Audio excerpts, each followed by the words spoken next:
everybody. I have a super exciting announcement today. This is going to be absolutely fantastic. Let's say announcement, I meant guest. This is going to be absolutely fantastic because I'm not talking. Um, and we have a incredible whole food plant-based nutritionist, but she's so much more than a nutritionist. There is so much to her name. She has such a wealth of knowledge that I am probably going to butcher an introduction to her because nothing that I can say really can equate to the amount of knowledge that she is going to be dropping for all of you beautiful humans. So let's try and get her up.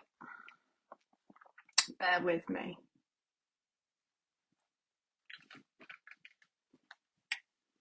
Okay. Well, first problem is can't find her. Just bear with.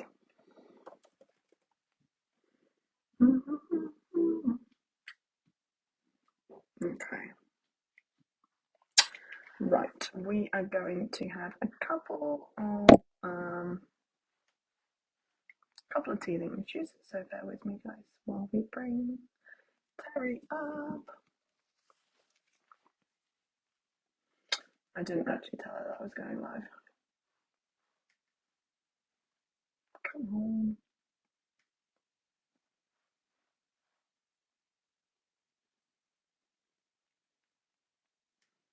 It's like I'm typing her name in and it's not coming up at all.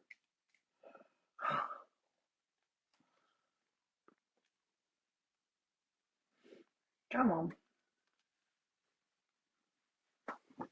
Okay, let's just wait for Terry to come on down. While we wait for you, Terry, waiting live now. So while we wait for Terry, I just wanted to jump on and I guess let you guys know that this is a very much a holistic weight loss program. Okay. This is everything that I teach is very holistic in the sense that we talk about everything from sleep to mindset to water to food, nutrition. And what is most important for me is to deliver you the same information that I'm passing on to you, but from an expert's perspective. So from someone who has been through the education and has who's got the certificates, right? Because it's all well and good me passing on this information, but let's be honest, I'm not a nutritionist, I'm not a dietitian. So what is important to me is for me to bring these experts on to show you everything that I'm teaching makes a lot of sense, right? Okay, so we have a viewer. Terry, is that you? Is that you? Yes. Okay, beautiful. Here we go. Here we go. Send invitation. Yes. All right. Always teething issues with Facebook. It's always a pain in the ass. And they've only recently just stopped Zoom from streaming straight in. Hi, Terry. I'm going to stop talking. How are you? Hi, how are you? Oh my goodness, this technology, it's very interesting, isn't it? Oh my God. I was like, okay, let's babble on for 2 minutes while we wait for Terry because I'm not mentally prepared to deliver any information today. That's okay. All right, well, thank you so much for jumping on board with me. I'm going to have to blatantly read my notes because I do not want to devalue anything that you're going to bring to the table. So this is Terry Chrisman, and she is a nutritionist holding a master's degree in human nutrition and a bachelor's degree in sports and exercise science. She is board certified diplomat of American College of Lifestyle Medicine. Terry passionately believes in the healing power of plants and attributes of many contemporary health issues to modern lifestyles. Girl, I totally agree. Terry teaches that implementing small, impactful changes in diet and lifestyle can help prevent and reverse metabolic disease. So we do have a few questions from some viewers, from some clients as well, which we will go through in a little bit. But Would you mind just kind of explaining, maybe I probably didn't do a good enough job, who you are, how you came to this position, like tell us about your Facebook group as well, give us a little bit of a background, and then I'm sure you've got plenty to deliver as well. Absolutely. Well, Bianca, thank you so much for letting me talk to you today and to your people, and hi everybody, and I hope you're all having a great day today. So I'm obsessed with helping people not die, basically. And I know people are going to die, but not dying prematurely. My dad died very prematurely at the age of 51 from a massive heart attack. And at that point in time, back in the early 90s, nobody actually knew that a fatty diet, a meat-based diet, an animal-based diet was the cause of atherosclerosis and could give you a heart attack. And it seems funny because 30 years ago you would think, oh, people knew that, but no, they didn't know that, and it wasn't. The scientific community was not promoting that to its doctors. And even though we have known this, certainly in America for 40 years, 30 years ago in Australia, they were still arguing about it, saying that it had nothing, diet had nothing to do with it.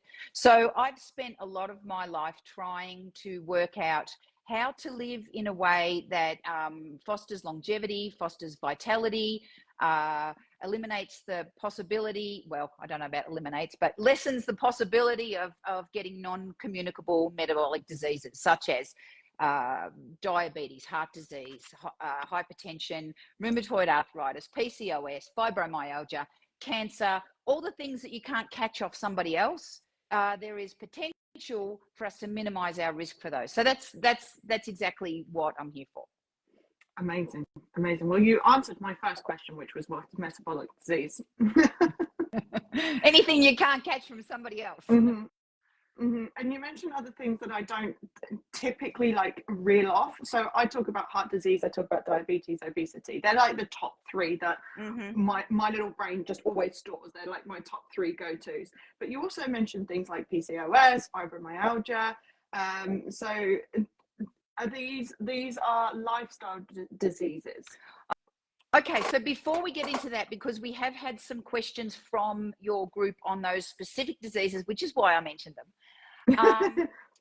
My whole philosophy is it doesn't matter what you have or what you're trying to avoid as far as non-communicable disease goes. If you start from a place of clean diet, clean living, and clean lifestyle, and I'll tell you what I mean by that. I mean eating a whole food plant-based diet, getting enough restorative sleep, getting enough physical activity and exercise, having great connection to others, having stress and relaxation techniques to take away stress, and also not participating in abusive substances like alcohol and drugs. If you do all those 6 things, which sounds like a lot, but really when you're doing them, it's not much, you have the greatest chance of either preventing, reversing, or minimizing any of these non-communicable diseases. So my whole point is start from the base of the best health that you can have, and then whatever your body is doing in response to that, it gives you the best chance to deal with that. So for example, if you want to avoid cancer, not eating processed meats, not eating red meats, not eating highly processed foods is a really good way. But if you already have cancer, that cancer's been growing in you for 10, 15 years beforehand. And it may or may not be at a point where it's not reversible, but it certainly is going to accelerate if you continue to do the actions that brought the cancer to you in the first place. And it may slow down or reverse if you stop those actions. So it's all about stopping doing the bad stuff and starting doing the good stuff to put you in the best stead for health. And then once you've got that under control, and in consultation with your primary care physician, your doctor, your specialist, whatever, then you can say, okay, I've done this for 12 months and this is my result. I am where I am. This is what's going on with me. Now, what can the medical profession do to minimize my risk or to help me on my journey? But just allowing the medical profession to pump you full of drugs without addressing any of these lifestyle conditions, any of these lifestyle factors, you're not setting yourself up in the best position to thrive. And that's what it's all about, the best position to thrive. And then whatever comes from that, well, that's a medical thing, and that's above my pay grade. I totally agree. While doctors are incredible, I also, it's not part of they cannot physically sit down and work through all of your lifestyle habits, everything, with every individual person. So they are very stuck for time. They're very strapped for time, but also they don't have any nutritional background or nutritional education. Before I completely go ski with, I'm sure you probably have some information or anything that you would like to deliver. So is there anything that you wanted to start off with, or anything that I can say, okay, right, I'm just going to step back and let you do your thing? No, look, I think we should address the questions that people have asked already, and they're quite specific questions, and I must thank your group members for asking them, because it was that it did mean that I had to think about it and say, okay, what is the best answer for this particular person? And hopefully this will help other people in your group as well that may have similar problems. Perfect. Yeah, because we do have quite a selection of questions, and actually we have quite a few people in the group with fibro. I haven't really looked through all the other questions, but we have a few people with PCOS, a few people with fibro. We've got loads of women with different backgrounds and different lifestyles, so it'll be really good to go through those. So I appreciate that. Okay, so should we start with Katie? Yes. So Katie asked, do you recommend any differences in nutrition for women of menstruating age especially, to men or non-menstruating women? I have PMDD and PCOS, and I'd love to tame my hormones a little. I already eat mainly whole food, plant-based, and have been vegan for 12 years. Wow. So this is actually one of my clients, Katie. So congratulations, Katie, for taking care of your health and working with Bianca. That's awesome. Do I have any differences in nutrition for men and women? Only in calories and sometimes protein. But I didn't want to start with this question and talk about protein. Sorry. No, not your fault. Because everybody thinks you need more protein. Well, men are typically larger. They are typically more muscular. They typically hold on to less body fat in a healthy male. I mean, I'm not talking about somebody who's been eating garbage and has a beer gut and looks like he's pregnant. I'm talking about a healthy male typically has less body fat than a woman and more muscle tissue. And in order to create that muscle tissue, you do need protein. And protein is in plants everywhere. It's in every single plant that you eat. It's in a banana, it's in a piece of lettuce, it's in broccoli, it's in tofu, legumes, beans, pulses, whole grains. It's in everything to various different amounts. So for example, a piece of lettuce is probably 95% water, and the calories in the lettuce have some protein in them, but it's not very many calories. You would have to eat a truckload of lettuce to get the amount of protein that you need for the day, for example. And no one's going to eat a truckload of lettuce. I'm just like that. I'm weird. Oh, you like it? You're a bit of a rabbit, yeah? Yeah, I am. So apart from Bianca, nobody wants to eat a truckload of lettuce.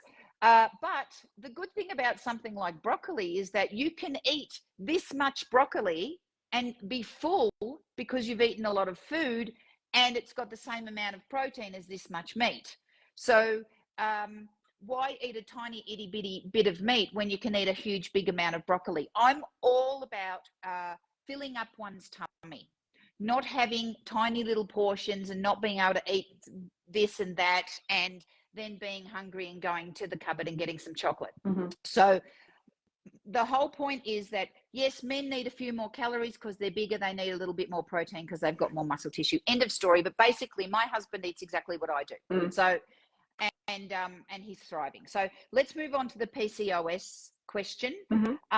Katie, I want to refer you to a doctor in England called Dr. Nitu Bajekal.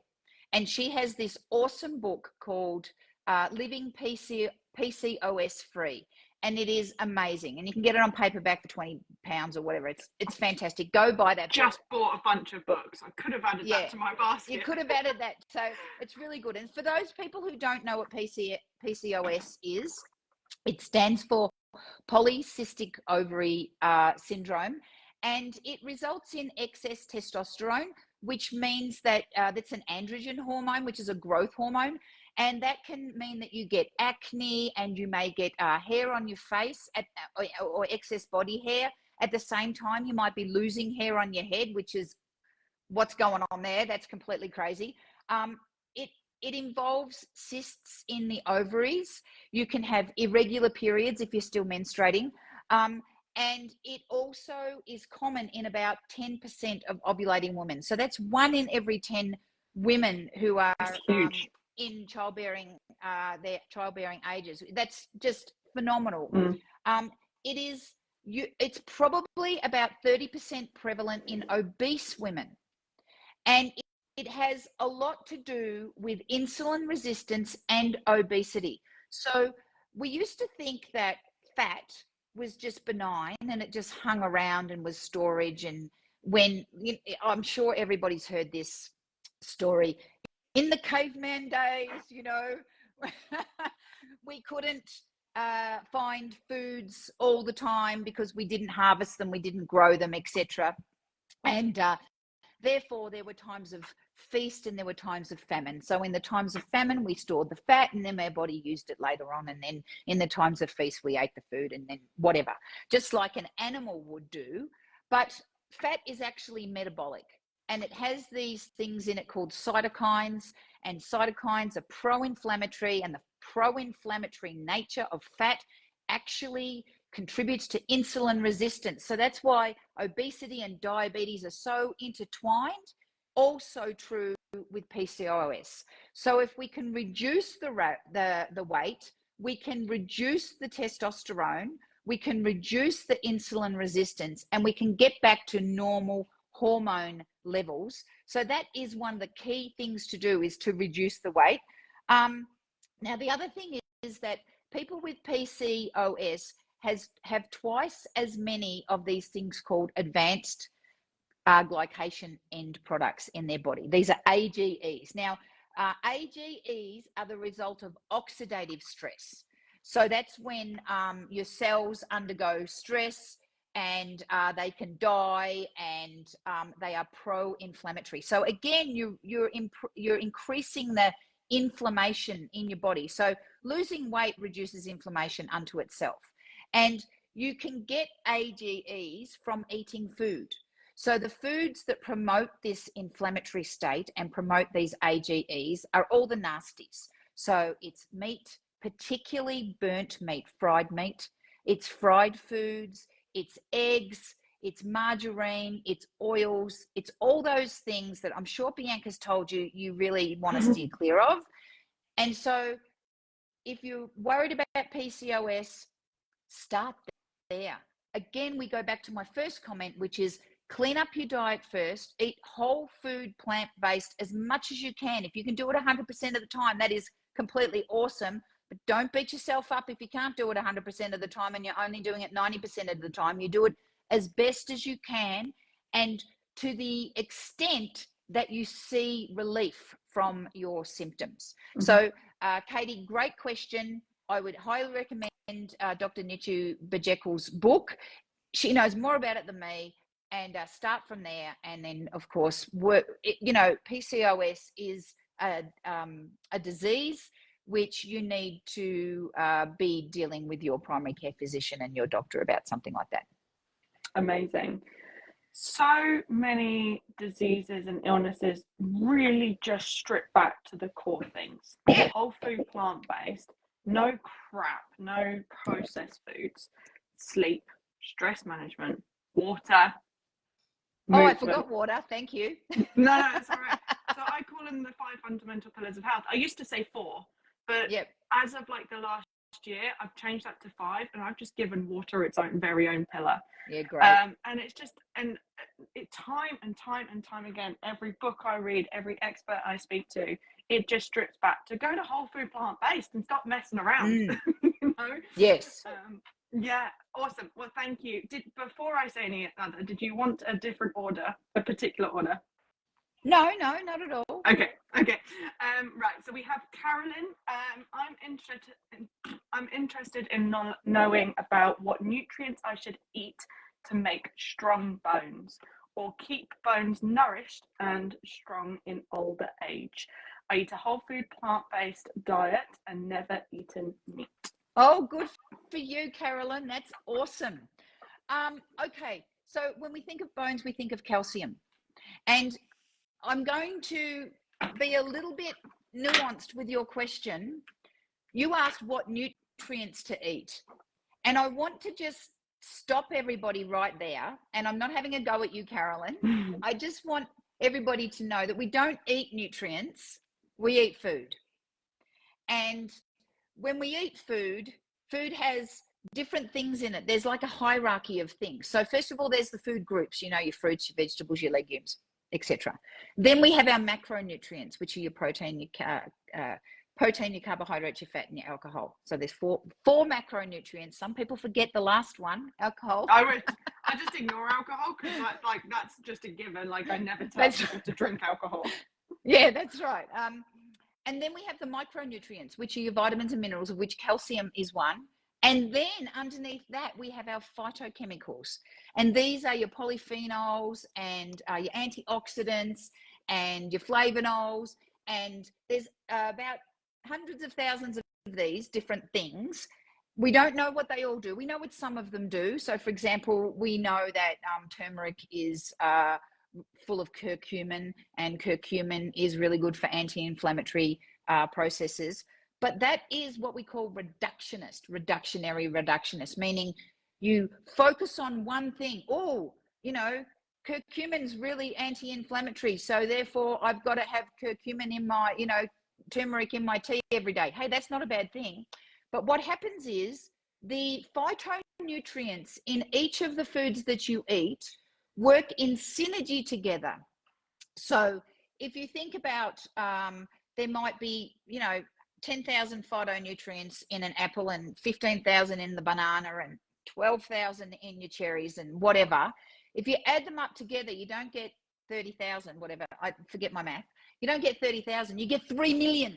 So the synergy is exponential in its ability to improve your health.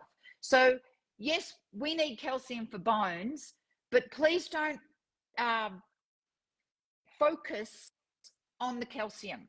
Focus on the foods, because when you eat a leafy green vegetable, you're not just getting calcium, you're getting iron, you're getting vitamin B, you're getting all the phytonutrients, all the antioxidants.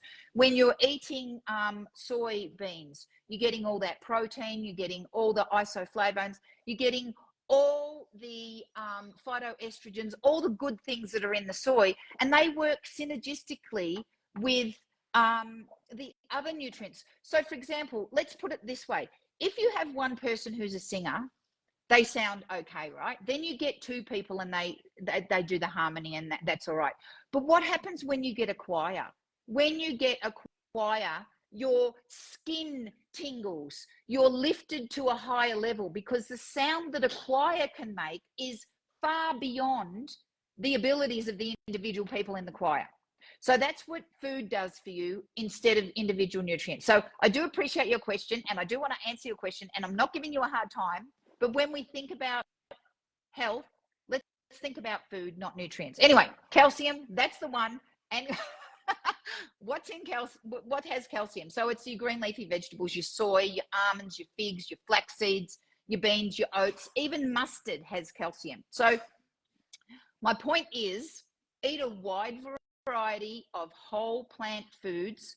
Don't stress about the calcium, just eat them all and you'll be getting enough calcium. If you are worried, then you know, you can have a few extra almonds, or you can have a couple of figs, or you can make sure you get your greens every day, and don't forget your greens. So that's going to bring you the calcium. Now the other thing is, I would like to mention that I would like people to stay away from supplemental calcium. There is some research, and I'm not saying it's definitive, there is some research to suggest that supplemental calcium taken chronically, meaning for a long, long period of time, can cause calcification of the arteries, which in turn can lead to heart disease and stroke. So I would stay away from supplemental calcium. I would get the calcium out of our foods. And then there's another nutrient called vitamin D. Now, vitamin D you get from the sun, and as you can see, it's beautiful and sunny behind me at the moment. It's early in the morning here in America, and it's just divine. Sorry, darling. England. Yeah, it's raining. What a freaking surprise. Yeah, that's right. So vitamin D is a fat-soluble vitamin, so you can store it in your fat stores. Even if you're a skinny mini, you still have fat, and the vitamin D can stay there. It helps the body absorb the calcium. So there's two ways of getting vitamin D. Hang out in the sun, but then when you're in the sun, you run the risk of it getting sunburn. So then you've got to put sunscreen on. So vitamin D is one that I would suggest that you supplement. All women should supplement with vitamin D. Go for the vitamin D3, which is cholecalciferol. It's more bioavailable than your vitamin D2. And you need about 600 international units, per day, which is about 15 micrograms, not milligrams, micrograms. And you want the one that's based on algae, because most vitamin D3 comes from sheep fat. So we don't want that. So try and get an algae one. I use a brand called Clean Machine. It's in America. I don't know if you can get it in England. I really trust them. I've spoken to the founder. Everything's based on science. So I take vitamin D3. So I know I just told you not to worry about nutrients, and then I tell you to buy a supplement, but there's a little bit of a contradiction there. Get most of your nutrition from food and supplement with D3 for your bones. And did you want to say something? Do you have an affiliate link? Are you affiliated with them at all? No, I'm not affiliated with them. Okay. Can I just ask you to drop the link or something underneath when we're finished? Perfect. Absolutely. And the other thing that is imperative for all women and men is resistance training.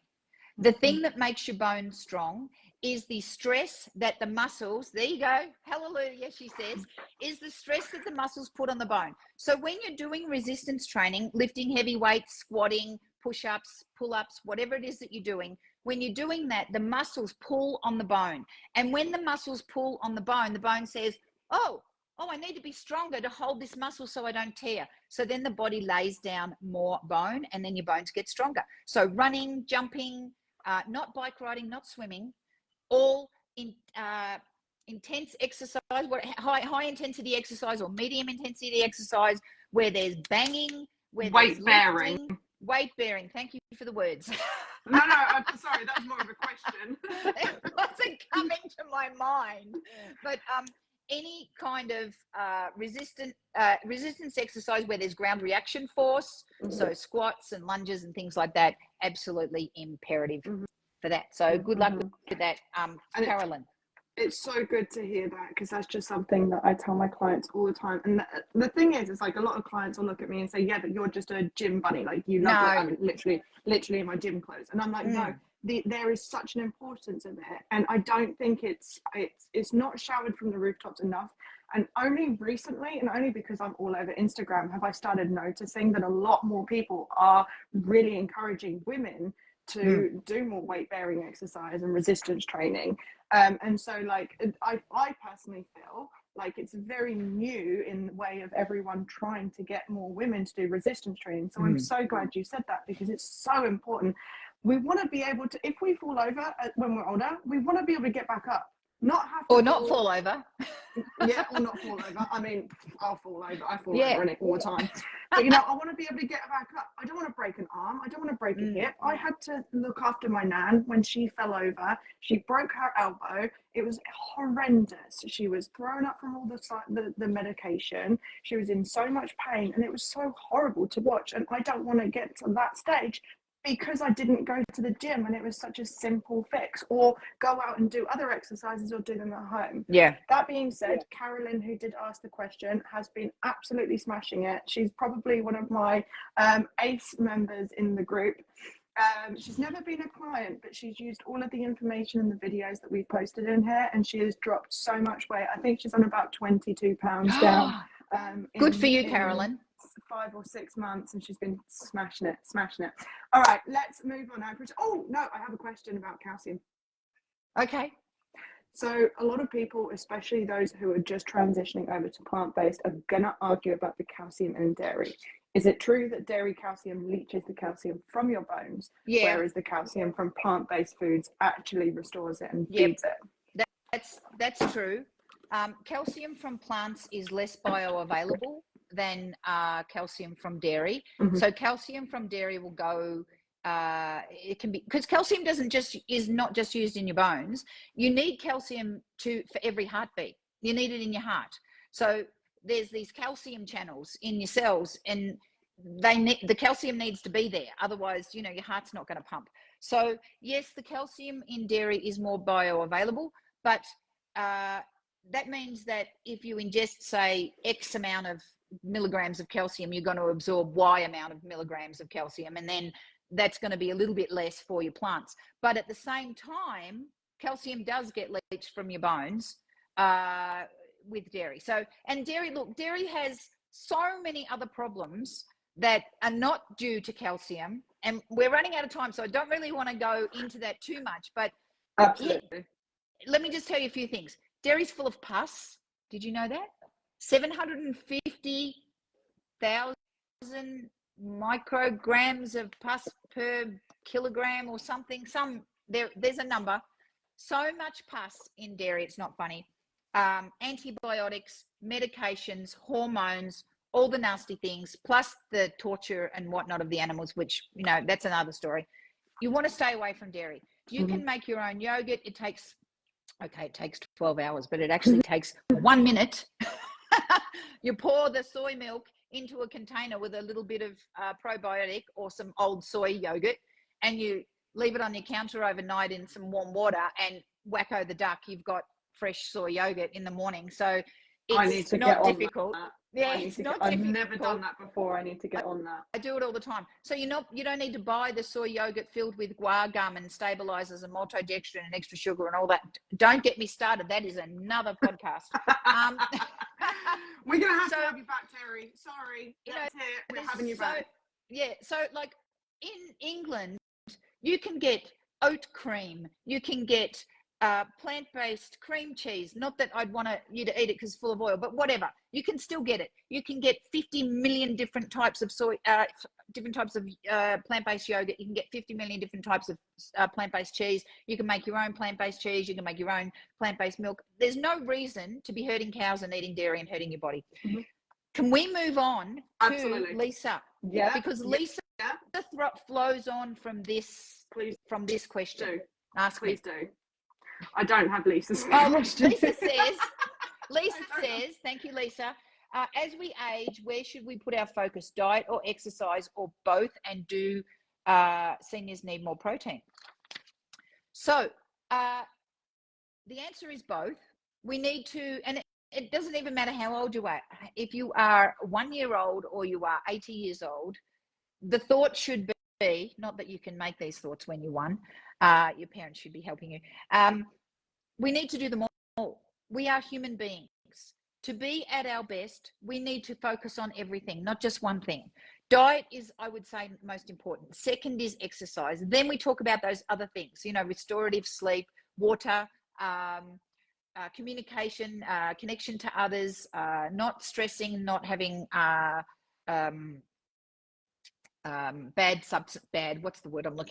dangerous substances such as drugs and alcohol. So yes, I would say both. You do need a little bit more protein because you want to maintain that muscle mass to keep your bones healthy. So there's that kind of cross there. So what happens to older people is that naturally their muscle mass deteriorates. It's called atrophy, and it can lead to a condition called sarcopenia. Now, I'm hitting you all with all these sciencey words, but basically what that means is your muscles can shrink, then you have less muscles, and then you have a different ratio of muscle to fat, and then you have it's more difficult to to stay healthy when you have more fat than you do muscle. So what we want to do is we want to avoid that ratio from switching. We want to have more muscle than fat. And we do that by eating a little bit more protein and exercising so that we can have healthy bones and that we can have larger muscle mass. And we eat the healthy foods, which are your whole foods, your whole grains, your legumes, your fruit, your vegetables, your nuts and seeds, and do not forget herbs and spices and water. So now there's 7 food groups. Amazing, I love it. And one thing that I work through with my clients is to have a serve of a plant-based protein at every meal. And if you want a snack, make it a higher protein snack, less on the carbohydrate side, because then you're going to go more towards the cravings and down that route. So I'd say to them, try and keep it slightly higher on the protein, like some edamames or some peas or some soy yogurt or something. Perfect. Yeah, Yeah, absolutely. Edamame. Everybody should have edamame in their freezer all the time. And in fact, a staple. Yeah, I have frozen edamame pre-shelled, because who wants to be shelling them? It'll take all day. It's okay when you go to the Japanese restaurant, you get the little bowl of edamame and you can play with it. That's fun, right? But when you're at home, you want that stuff done. I want that shit by the kilo. Yeah, that's just pour it in. So whatever you're making, chuck some green peas, some edamame, some beans, some lentils, whatever it is, chuck it in, because then you're ensuring you're getting the highest protein foods into your body. Not that we should care too much about protein, but if you forget and all you're eating is fruits and vegetables, you are getting a small amount of protein, not the large amount of protein. So this is one thing I say to people. When you want to make a meal, the first thing you need to think about is lowering your caloric density, which means adding tons and tons and tons of veggies, right? So that's half a plate of veggies. Then you want to add your protein. So, and as I said, broccoli has protein. Then you want to add your beans, your lentils, your edamames, your green peas, your soy products, your tofu, your tempeh, whatever. And then your whole grains, which also have protein in them, your starches, your potatoes and your sweet potatoes and your whole grain rice and your farro and your millet and all that kind of stuff.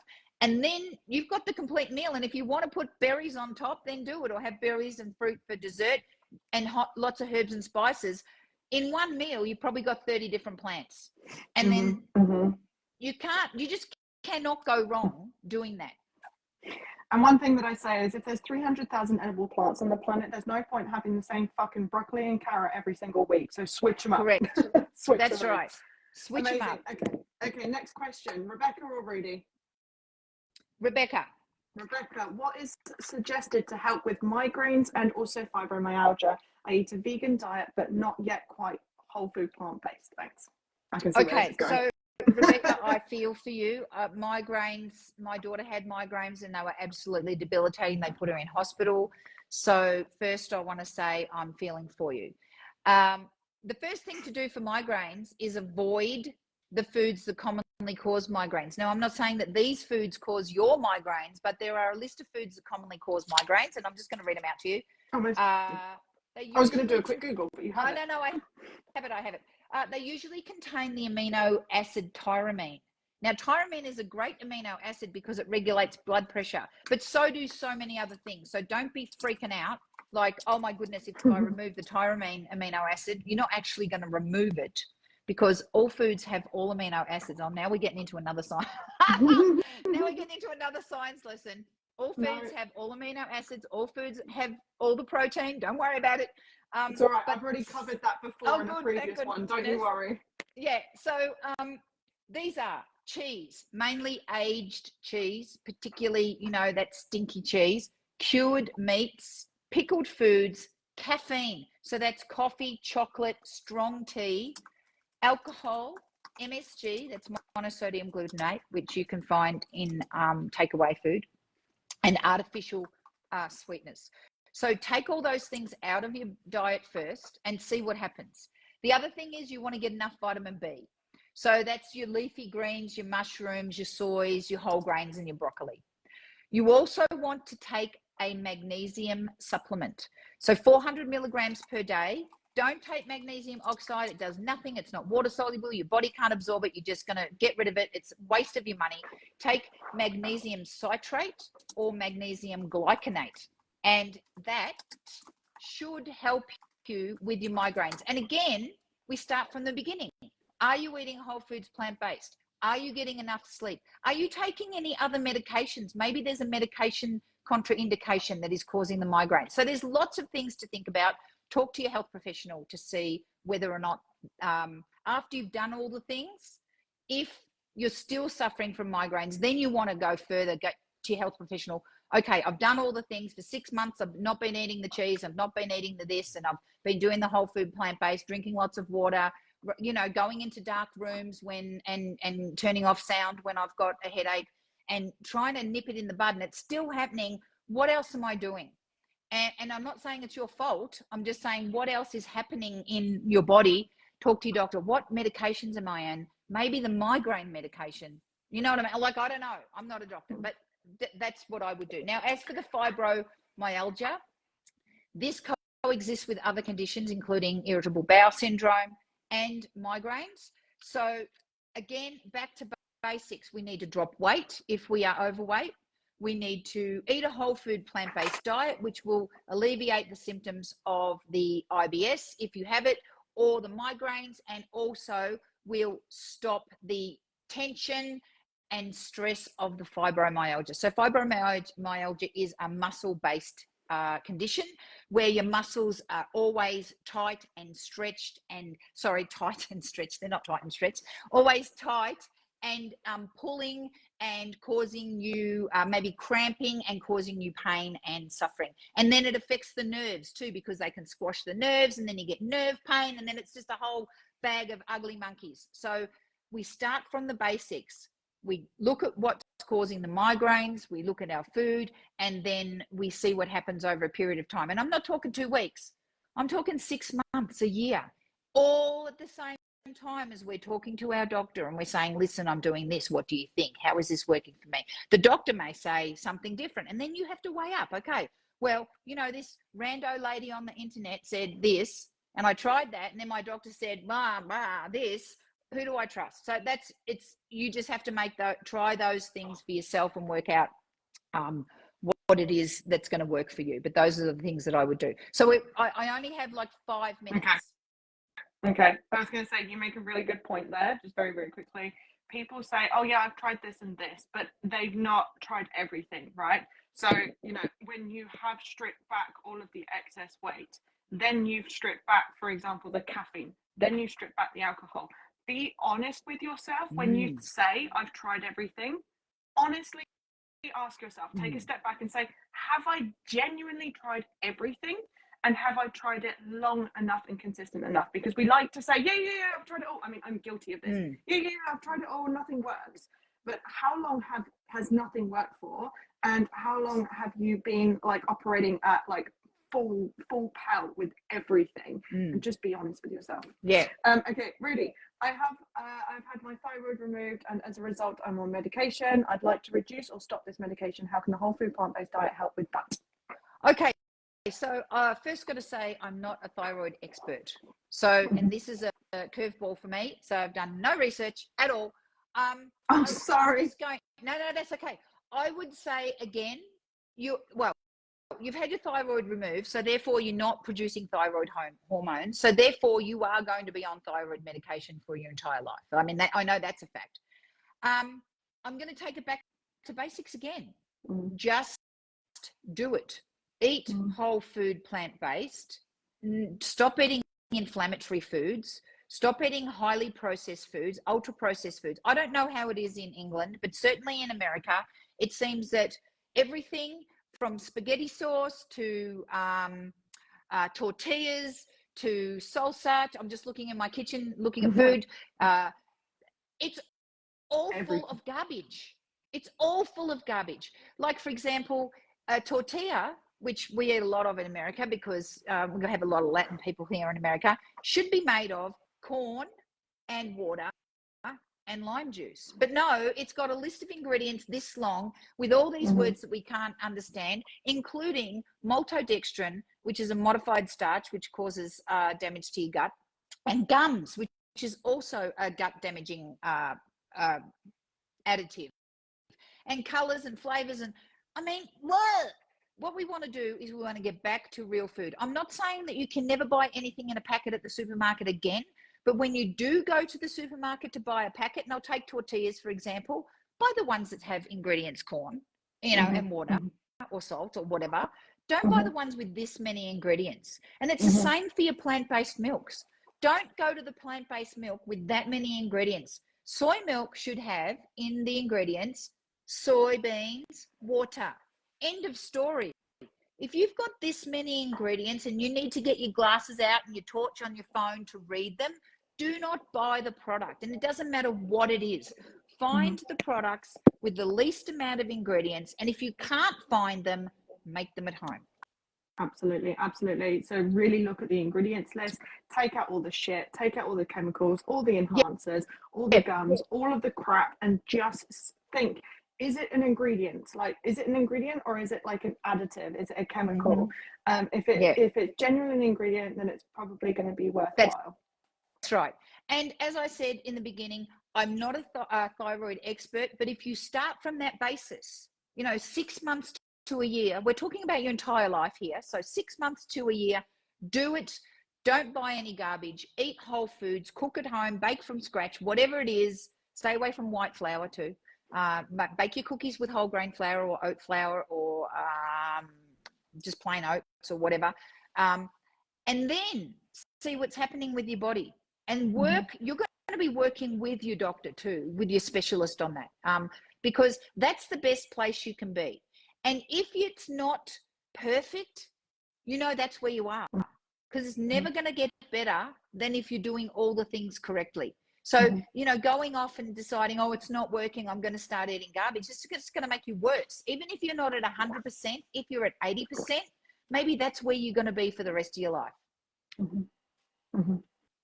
Amazing. Well, I know that we didn't even cover a fraction of what you wanted to deliver. So no, we did. I'm awesome. I'm happy. It's been awesome. Well, I'm voting that you come back, Terry. I want you back. Thank you. I want you back. I'm going to give you a love heart. Can I do that? I don't know. Can you? Do you have time to share your links or anything, or did you want to just drop that in the comments afterwards when you have time? I know you've got to run. Yes, I will drop them in the comments afterwards when I have time. I have an appointment now with my orthopedic surgeon. I just have knee surgery and he wants to look at my knee. So it's been a pleasure talking to you and talking to all your people. And thank you so much. Thank you so much for having me on today.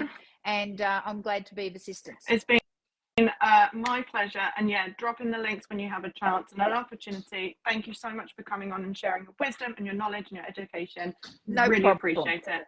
Okay. Take Bye, care. everyone. Thank you. See ya. Bye.